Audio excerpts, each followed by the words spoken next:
Awesome. So in this video, we'll be looking at Leetcode problem number 641, Design Circular Deque. So we'll be understanding this problem with the help of a real world example that will be your browsing history. Now let's understand first of all, what is a deck, alright?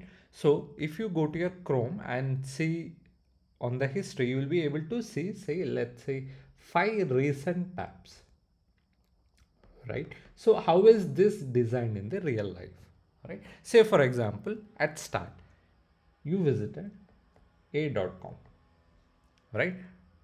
Let me write this a little bit down. Then you visited b.com, so this b.com should come on top. It should not come below a.com. Why? You will understand now. Then you visited say C, then D, and then E.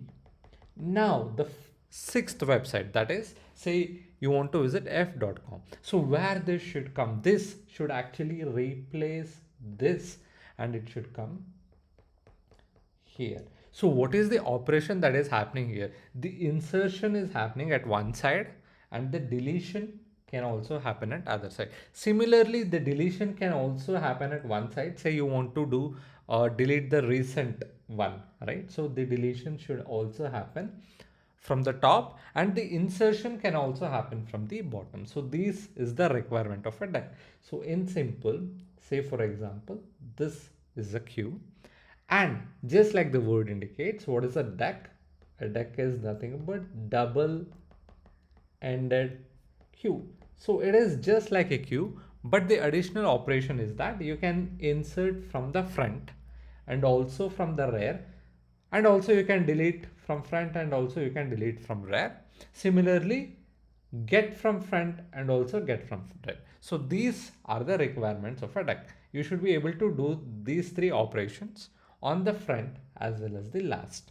And these two are some of the common operation, whether to check if the deck is empty, that is there is no element within the deck, then in that case you should be returning an empty. However, if the deck is full, that is say in this problem it is given that the deck will be of fixed size, similar to this example where the history was size was limited to 5. Even in this case, in this problem, the size will be limited to 5. Now if you are thinking about this, there are two ways to implement this, and you should be definitely be able to think of these two solutions. One is either you will be using a linked list, that is double linked list, or you can also use an array. Now I will be choosing array. Why? So in double linked list, say for example, there are 20 things that you are storing in an array and you want to access exactly the 10th element. So how will you be doing that? It's very difficult to do that in case of a double linked list, but it's very easy to do in case of an array. So for this problem, we will be choosing the case of an array. Now let's look at how you will be doing the insertion and also deletion. Let's take this example of where the size is equal to 5. Now first, let's for the sake of this problem, let's insert an element here. So this will be our first element. Now say you want to insert at the front. So how will that be done? So whenever you are inserting at the front, it should be inserted here. So initially the pointer both front and rear is here. Now if you are inserting at the front, what happens to front? So front will become front minus 1, right? Say you want to insert the element 3. No, so now front will move here and our rear will still stay here. Now say you want to insert at the rear, you want to insert the number 1. So what happens to rear? Rear will just become rear plus 1, right? So now what is the edge case or the corner case? Let's look at from the perspective of front. Now say we want to insert one more number at the front. There is nothing because front now becomes 0. Now say you want to insert one more element here. Say you want to insert 6. So there is no place to insert here, right? So front become minus 1 and it will throw an error. So what is the formula you will have to use? So minus 1. There are two ways to do this. Minus 1 plus whatever is the capacity of this. That is, we will add 5 to this. So this will become 4.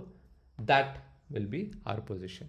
Minus 1 plus 5 percentage whatever this is, so that will be equal to 4, or you can do it directly, or there is a other way of doing this as well. What is that other way? If it is less than 0, you can just go to the this particular element. That can also be done, but I would prefer this because this is a very standard formula that will come across all the other data structures and algorithm. So this is something that you should be very familiar with.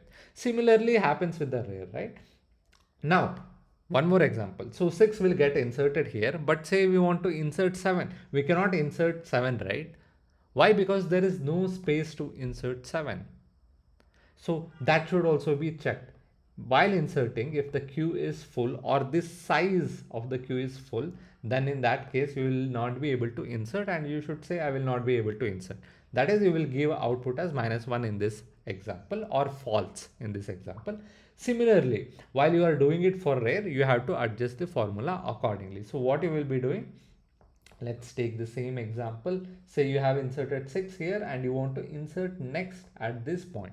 So what you will be doing, so you will just be taking the percentile here as well. So for example, what is the position of this? So the position is 4 plus 1. Now it becomes 5, where 5 is not there, so it will throw an error. So all you have to do is percent or modulus, and whatever is the size of this, that will be the capacity, so that it will get adjusted to 0, 1. So the same thing can be done while deleting as well. I'm pretty sure that you will be able to implement this on your own. So I haven't shared the code for this problem. Thank you for watching the video. Please do like, share and subscribe.